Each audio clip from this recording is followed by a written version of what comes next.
સાથે આપણે ઝડપી ગુણાકાર શીખવાનો છે।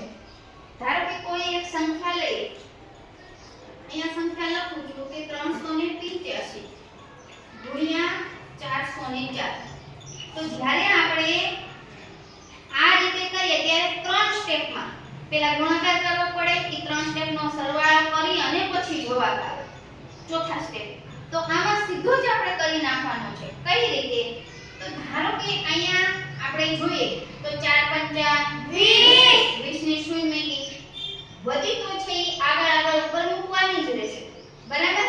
હવે 4 અઠા 32, 32 ને 2 34, વધી પડી 3। ચલો 4 તેરી 12, 12 ને 3 15 અહીંયા મૂકો। હવે અહીંયા જગ્યા છે ઈ ખાલી રહે। હવે શું કરશું? તો આ 15 અને 40 નો આપણે સરવાળો કરશું।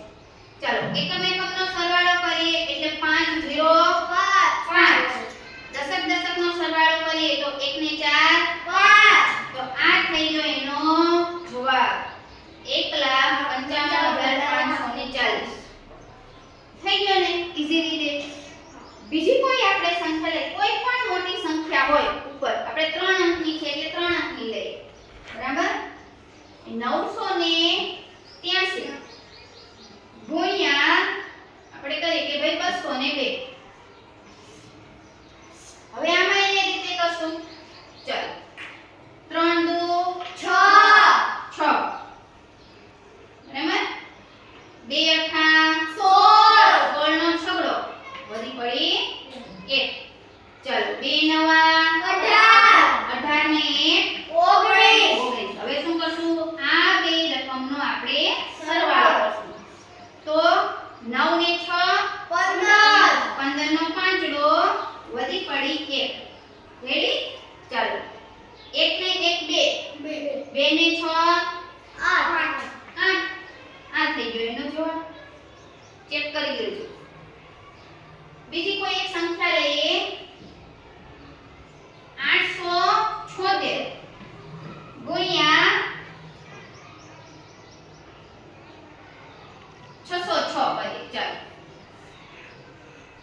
બરાબર, 876 ગુણ્યા 606। ચાલો 66 વધી પડી 3, 6 સત્તા 42, 42 ને 3 45 નો પાંચડો વધી પડી 4, 6 અઠા 48, 48 ને 4 52। ચાલો અહીંયા મૂક્યા 52। આ જગ્યા આપણે ખાલી રાખી શું કરશું? આ બેનો સરવાળો। તો 2 ને 6 8, 5 ને 5 10। હવે 10 છે તો 10 ની શૂન્ય અને અહીંયા એક વધી મૂકશું, બરાબર।